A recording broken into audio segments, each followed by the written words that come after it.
We have a special note today from our friends at the Future in Minneapolis. They're holding a mutual aid raffle through March 2nd, and it is an amazing and very magical way to show up for the communities in their city in raising money for rent relief.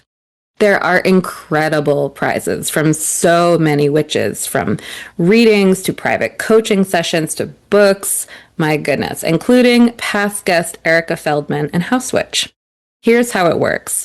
Donate at least $10 to any rent relief fund in Minneapolis or St. Paul. A list of rent relief funds are going to be available via a link in the show notes to bring you to the page to make your choice.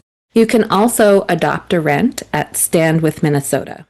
If you can't decide, Powderhorn Park, Phillips, or Central neighborhoods in Minneapolis and the west side of St. Paul could use help. One entry equals $10 in donated funds. Multiple entries are encouraged, with an extra entry thrown in for every $50 in donated funds. So, if you donate $100 to a rent relief fund, you get 12 entries to win. Email a screenshot of your receipt to the Future MPLS at gmail.com by Monday, March 2nd at 11:59 p.m. Pacific Standard Time to make sure your raffle entries are counted.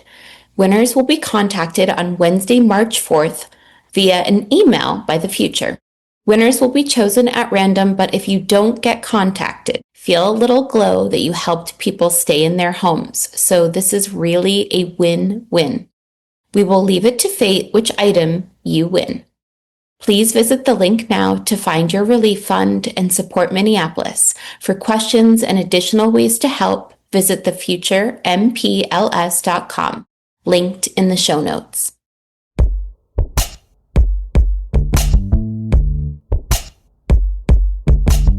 Welcome to Immaterial World, a dedicated and transparent space to recenter how we explore glamour, magic, culture, and everything else we love together. Immaterial world, come meet me in the immaterial world. As far as the galaxy goes, we're flying in the immaterial world. Immaterial world, come meet me in the immaterial world. With mind and body and soul, we're flying in the immaterial world. The immaterial world.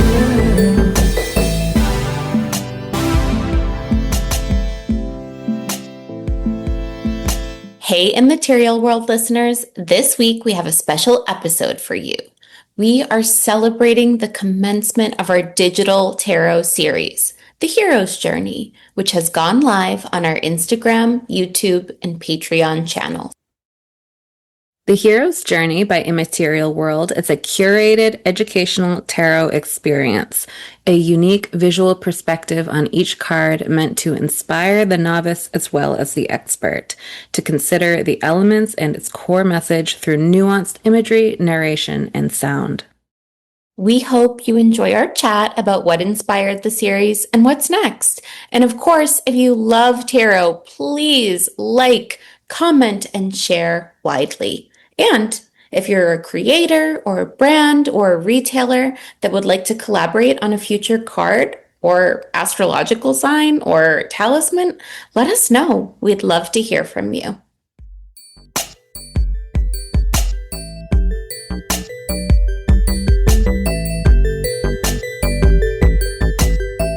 Hello, my friend. Hello. Fancy meeting you here. So fancy. We're doing something interesting and different today. And when we're recording this, it hasn't happened yet, but when it's out in the world, we'll have a new project that we will have just launched. And I'm really excited about that. Yes. Yeah.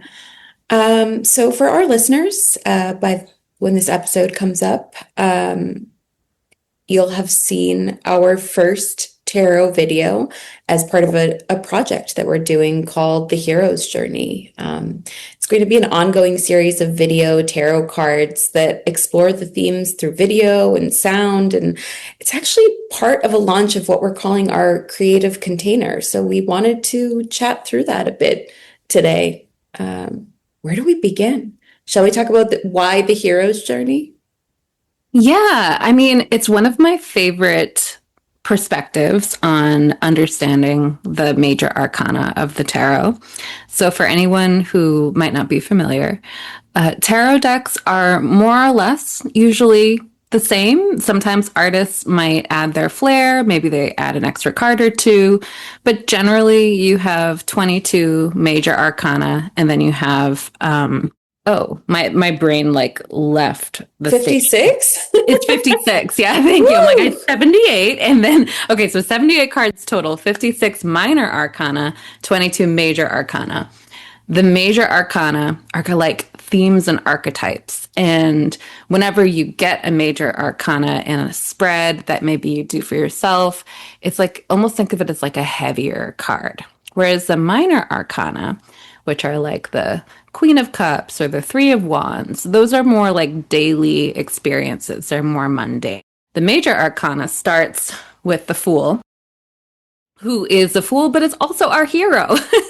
And it's the number 0, which is infinite possibility, and it's also emptiness. And so I really love the it's a Buddhist saying, it's a Taoist saying, but the idea that when you come to something, I'm paraphrasing, believing you know nothing, that's how you learn everything.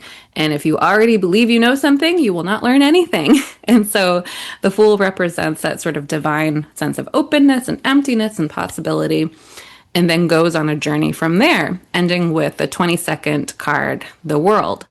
And all of the cards in between represent stages on the hero's journey or the fool's journey, depending on what you want to call it. And they're very similar to the kinds of arcs that we see in folklore, and folk stories from cultures all over the world tend to have certain things in common. And obstacles and triumphs and learning opportunities. And so it's such a fun way to make the tarot relatable to our lives, because folk stories and folklore and the concept of the hero's journey, it comes out of human experience and human culture. So I'm excited. Would you say that it's true that if someone's doing a spread for themselves or getting a reading, that when the major arcana, I cannot say anything with the R's in the middle, major arcana comes up, that it might represent a greater life change that's unfolding for them, or like a part of their being is maybe undergoing some transformation versus, like you said, the minor or more of the day-to-day activities? Is it like buckle up buttercup kind of energy? It absolutely can be. It can also represent something that you've been going through for a long time. Sometimes people will talk about cards that chase them.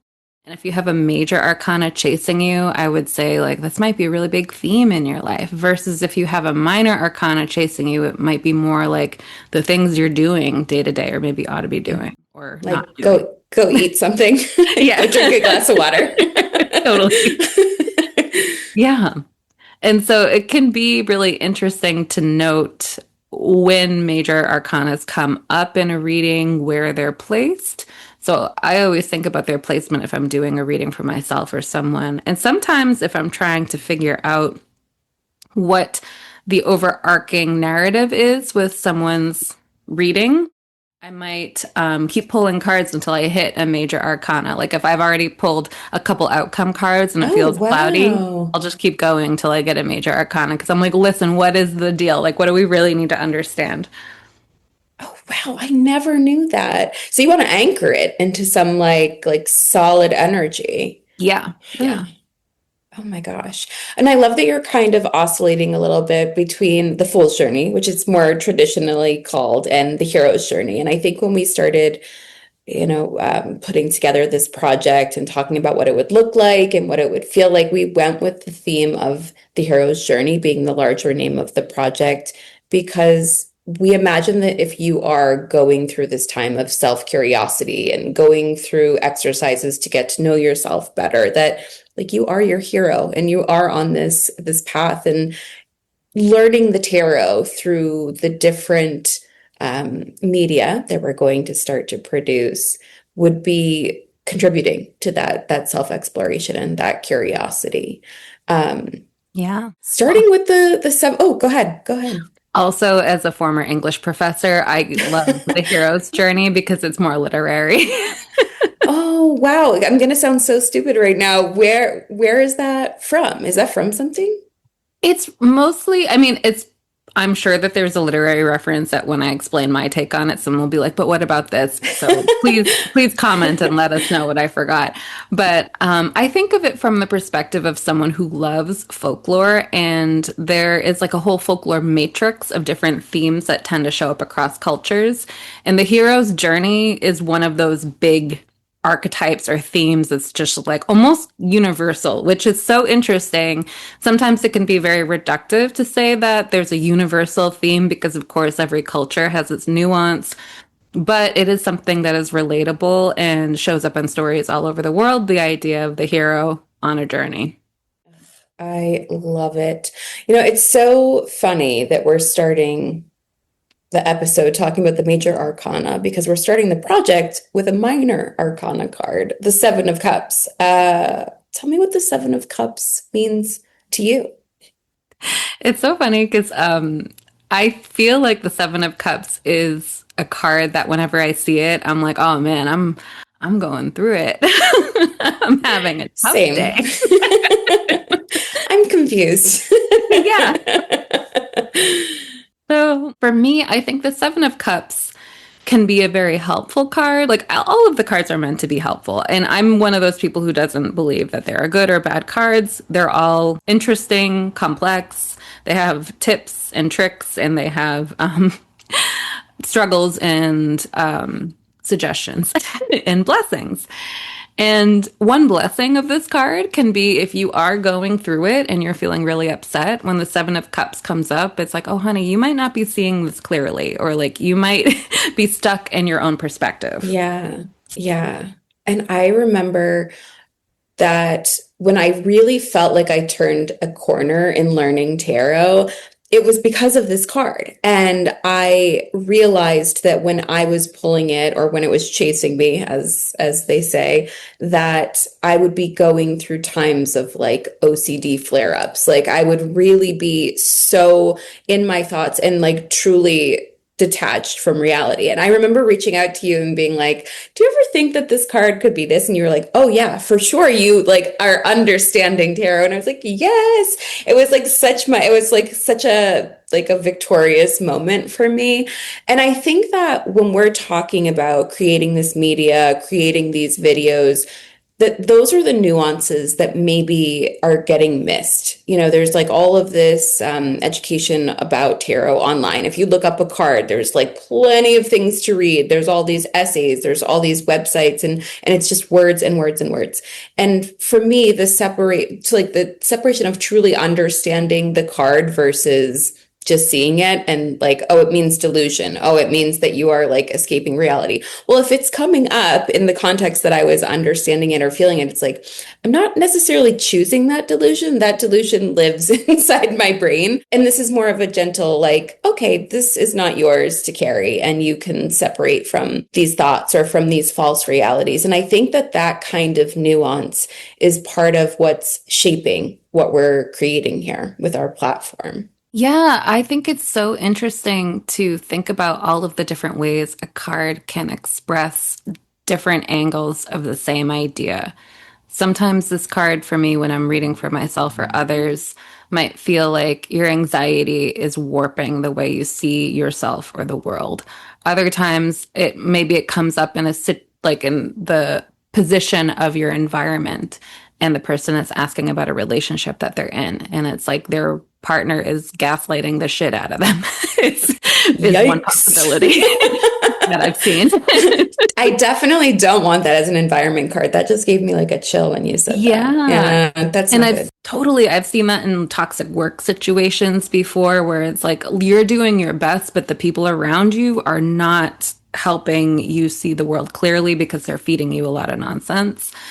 And sometimes I've also seen it come up for people who are either leaning a lot into substances, and sometimes the devil can also show that in other cards too. But this is one of those, are you using altering substances in a way that is no longer helping you? And sometimes other people can be altering substances. If you have a kind of obsession about someone, you might not be seeing the world clearly. Or if you have a friend who's just really colors the way that you see the world in a helpful way. Or sometimes this card can be a brutal optimism that blots out reality. It doesn't just have to be hope, fear. It can also be hope. And so it's really dealer's choice when you're looking at the Seven of Cups. It's a good time to ask yourself, are there any ways in which I don't understand what's happening? Where's the confusion coming from? Is it something I'm doing? Is it something I'm using? Is it someone I'm around? Is it a situation I'm in? Is it my brain? I have a pretty spectacular dissociative disorder myself, and the Seven of Cups definitely points out when I am in that place. So it really does urge you to look deeper, and sometimes by its very nature, the Seven of Cups is difficult to distinguish. It's like asking yourself, in what ways am I deluded right now? You may not know. So it can also be a good reminder to check in with others for a reality check, who you trust. Yeah, I could listen to you talk about all of the cards like this for hours and hours and hours. It's like, oh, yes, that is what it means. Yes, and I never thought of it that way. I love that you're taking your words and condensing them much smaller and writing some more concise verbiage for our video cards. Do you want to talk about the Seven of Cups language and what you put together, and how you got there, and why the words that you chose to get there in 18 seconds, right? Like all of that you were just saying is so important, but you got us to such a more condensed place. Yeah, it was helpful for this card to actually start with really weird poetry and get into more of the feeling of how things felt. And I was thinking about themes like playing Bloody Mary in the bathroom at slumber parties. Oh my gosh, we all had the same childhood. Yeah. And thinking about being perceived was something that came up a lot. I also thought about the biblical idiom. I don't know if I'm using the word idiom right now, but through a glass darkly, the idea that your perception of the world, or in the original source, like spirituality, is somehow muddied or muddled. And I'm obsessed with that because, I thought that you made that up. Yeah, I wish I did. Like, you're a genius.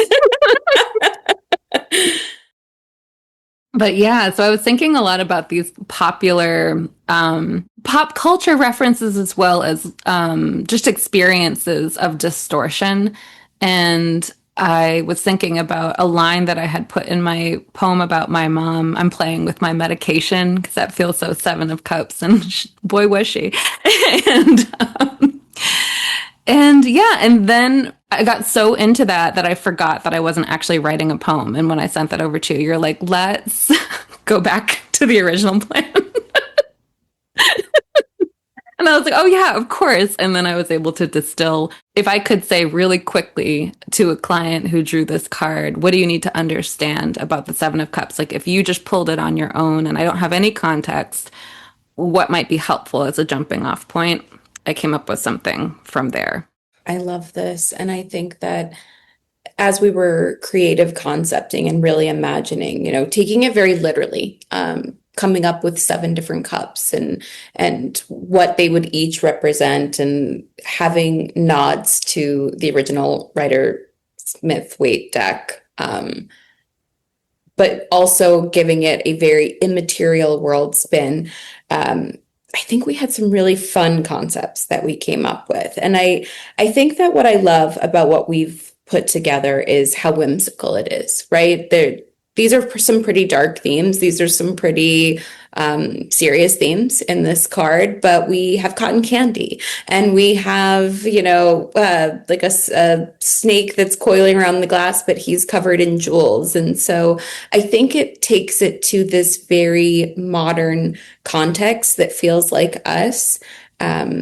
And really the thought of starting with this card too was starting with non-human imagery. That felt like a good starting off point, which we've talked about a lot. A lot of new decks, a lot of modern decks are not necessarily using humans in the way that they have in the past.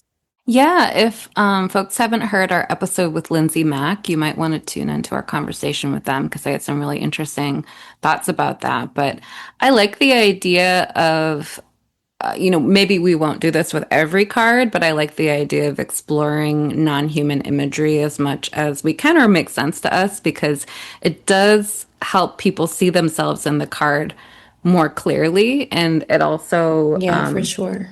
yeah, and there's also just an invitation of doing something different, which was really the whole reason we wanted to do this.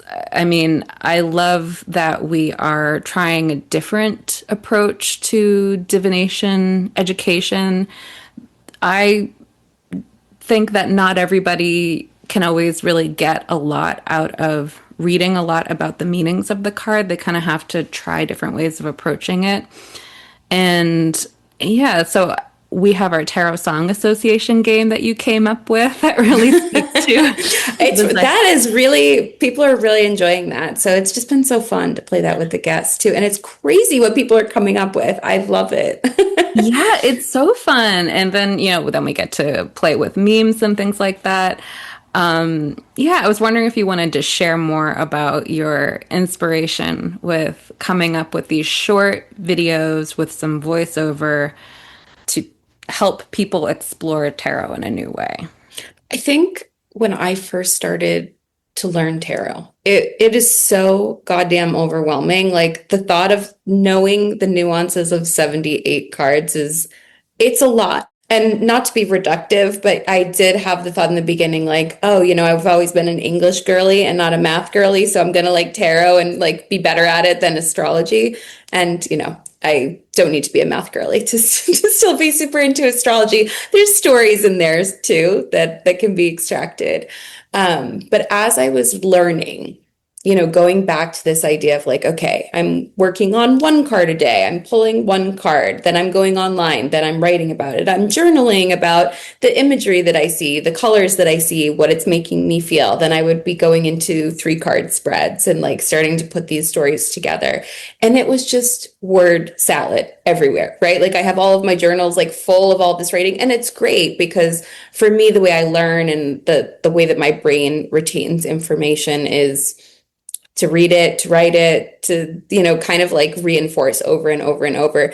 But there is something for me when I see things. And I think that even with my career, being in production, being a creative, touching things, making things, like that's actually how I learn and how I can express myself so much. And I was thinking about Immaterial World, when we first concepted what we wanted to do, it was never just going to be a podcast. We really wanted that to be the first spoke in a wheel that was going to have so many extensions that explored curiosity and allowed people to be really comfortable in that exploration. And so for me, it didn't necessarily make sense that we would just continue to write or to speak. Like there should be some visuals. And so this was a really natural extension to building our platform, is to create these videos and to take your poetry and like really just give all of these alternate forms of expressing the card so that people can truly learn. Because whatever it's going to be, maybe it's going to be your poem and someone's going to read that and go, oh yeah, I know exactly what this card is. Like that's going to hit them. Maybe it's like seeing the dissolving of cotton candy into a glass and watching it change colors. Like something will resonate with you, and it might not be reading those websites over and over again or those books. And this gets you a little bit more interactive. And I really love that. And I think that it also takes the edge off of it, if I can say that. Like, I think that there's something really intimidating about thinking about dedicating, right? Like all the time and the knowledge. And you really do have to do so much work, and you really do have to do so much practice and read for others and read for yourself. And there just needs to be sort of like a softness and an ease to it. And I think that it just makes it so much more approachable to do it in this way. And I think we're going to have a lot of fun. And we've had so many conceptual ideas with different partners and talking about how we want to express this. And ultimately, this is not just for us. Like, we really want to be creating this for other people as well. And there's so many products in the world that talk about astrology. You know, there's a zodiac necklace, or there's makeup, or there's services or retailers. And I think that for people to understand divination and how it applies to them, like, wouldn't it make you so much more excited to connect with a product if you like really felt connected to the concept of your sign or of a tarot card, and like it just makes you know more about yourself and express yourself in a different, nuanced way. So yeah, I really am just so excited, as you can hear. I love getting jazzed about projects, and I feel like this is something that I've wanted to do for so long, and it's just perfect for us to be launching this right now. I know, I'm so excited. I was wondering if you could share more about what it was like to figure out what the seven cups were going to look like what you were doing on set with them, because I wasn't able to be there on set because it was Valentine's Day weekend, and it's basically my second Halloween as a fortune teller. So I was booked and blessed. And you were very booked and blessed doing this in the studio. So it just the cups themselves are very intriguing, and I think Yeah. you'll be curious about where these ideas came from. Oh, I had such a blast doing this. And, you know, shout out to my producer partner, Brian, who at IGS Creative, we do a lot of production projects together. And this is something that when I approached him, I said, you know, kind of sometimes when you're doing these projects, you have to work backwards from the tools that you have. And the original concept was that the cups would be spinning and they would be changing into something to really personify that alchemy, that how things look maybe is not the reality of what they actually are, or things are changing, or things are mysterious. And so we did first concept, you know, what's seven different cups, which was a super fun part of it too, is like thinking of different ways that cups exist in the world. And we were just thinking about within those cups, how can they change? Now, we did go into the original card, or I shouldn't say the original card, I should say the Rider Waite Smith card, and took the idea of the different themes that were represented in each of those seven cups, and then we've reflected it back in some different way. You know, the snake is probably the nod that's the most original, and then ode to the original design, but everything else represents some other piece of deception or alchemy, or or mystery, or delusion.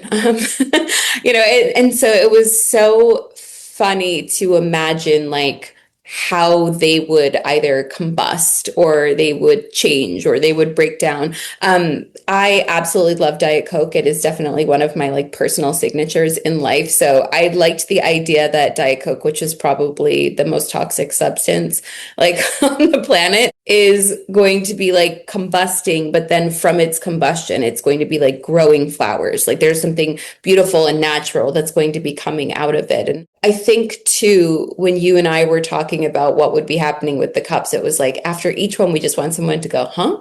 Huh? Like it just kind of doesn't make any sense, kind of like that card feels. The idea of like that beautiful cloudy scape that the original card has, that all of the cups are sitting on, we like put that into the production through the cotton candy imagery, like the thought that the cloud would sort of fall apart, and you know, you see the cotton candy like melt and turn the glass a different color. But everything really came back to sort of address and to honor that card, and to make it feel very immaterial world coded, as we like to say, that whimsicality, so that you can understand that there's beauty in the breakdown, but then there's also this feeling of uncomfortability with it as well, that it's just not as it seems. It was really, really such a fun exercise to put this together. Yeah, it has been so much fun to piece this all together. And I also wanted to note that we were, creating this from pretty much February 13th, but before that, but things started in earnest on February 13th and like moving over the next week.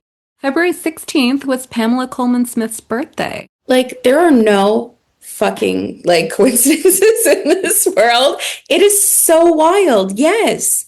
Yeah, and for anyone who doesn't know, I would love to take a little moment because, she created one of the most popular decks. She illustrated what has been called the Rider-Waite deck, more correctly known as the Rider-Waite Smith, or I like to say Smith Rider-Waite or Waite Smith. But you got to put her name in there basically. And Put some respect on that woman's name. Yes. oh my gosh, yeah, and I mean, she was left off of the deck because she was a Black woman, and this was created. It looks like the deck with Smith's illustrations was first published in England by Rider in December of 1909. And so she was left off. And a little bit about Pamela Coleman Smith, who was an absolute badass.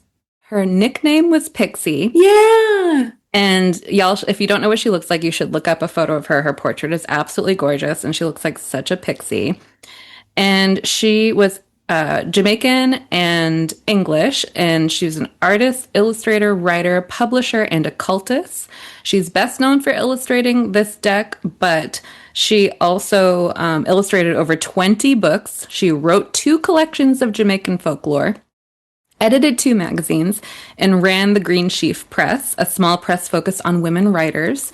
Wow. And she really made the imagery of the minor arcana more or less on her own. She was given instructions, especially for the major arcana, what things needed to look like, but she was given a lot more creative license. And so some of the images that we think of as the iconic tarot images really came from her. And so I love always taking a moment to just honor how spectacular she is and how much she contributed to this. Yeah, and I find that, as I was learning tarot, some of the things that really stuck out to me from her illustrations, I mean, there's like so many crazy details I can get into. I love the Empress card because she's wearing the crown of 12 stars. And for me, as a Catholic, it's the Virgin of the Apocalypse, right? And there's something so sacred about what's happening in that card that's even beyond. And when I think about the level of detail and the things that you can keep uncovering and keep learning about what she created and how and what shaped her vision, it's really stunning. It's really, really so special. Yeah, and I mean, that's not to, downplay. There are definitely themes in this tarot deck in particular that are problematic, but we can still uplift Pamela Coleman Smith in her artwork and also recognize that I think some of the more problematic themes are more in the major arcana. But I love the Empress card. But yeah, so we get to acknowledge both, basically. It's a yes and. It's a yes and. Things are complicated. Yeah, we'll have an episode. I have just the person in mind who's more qualified to speak on that than I am. But I can't wait to hear about that. I think that this is an important point that you're bringing up because it goes back to that feeling of non-human imagery and wanting to see yourself and your values and the things that you care about reflected back in. If you're trying to be curious about yourself, it should feel applicable. And I think that what we are doing and what we're working towards is really being more reflective of the current times that we're in and themes and making everyone feel very seen is important. Yeah, and I mean, it's interesting because it's an imperfect journey always, which is so uncomfortable, and learning is uncomfortable as well as glorious and exciting and thrilling. And so it's nice to be able to explore all of this together, with our listeners, with the guests that we interview, the texts that we interact with, and the art that we make. Yeah, and I think that this is a good time to say, we are not on a timetable because time is not linear and does not actually exist.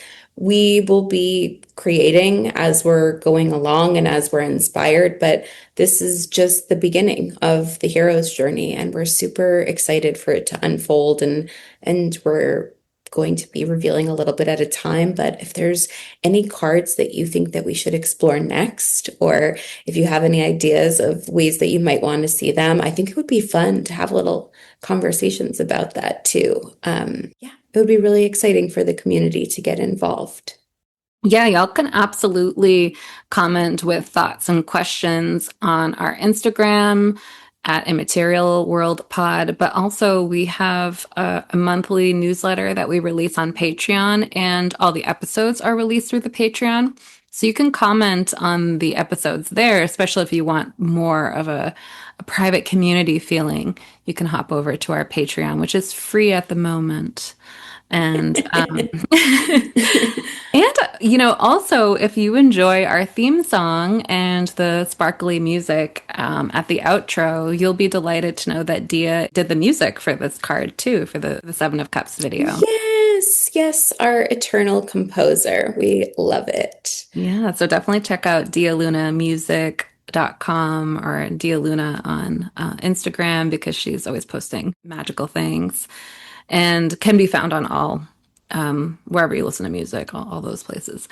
And, we'll have more to say about our creative container. We're really thinking of this as an opportunity to create a place where people go to learn, to share, to connect, and we'll be rolling out a little bit at a time. So stay tuned. Exciting things happening in the immaterial world. Thank you so much. Yay, thank you. This was a delight, and we hope you guys enjoy the card. Thank you so much for joining us in the immaterial world. While you're here, we hope you subscribe, rate, and review us on your favorite streaming services. The real magic is in connection and community. Share your favorite episode with friends, and come follow us for more on Instagram at Immaterial World Pod and Patreon at patreon.com/Immaterial World.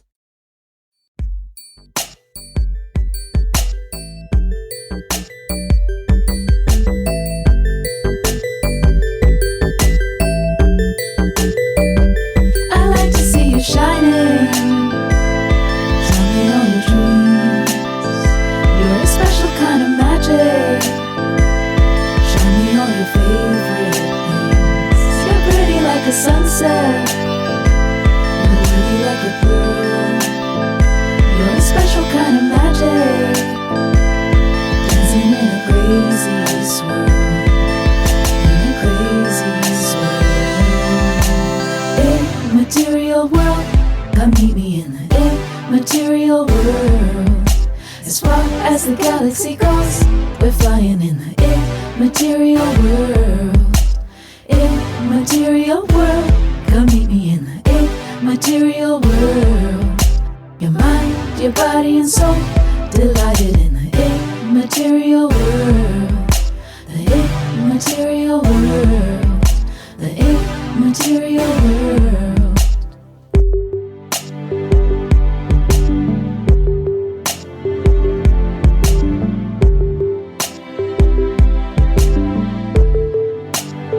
Immaterial World is hosted by Jessica Richards and Jezmina Von Thiele. Music and editing by Dia Luna. Artwork by Lane Friend. Follow Immaterial World Pod on Instagram and Patreon at patreon.com/immaterialworld. You can visit our website at www.immaterial-world.com or email us at immaterialworldpod@gmail.com.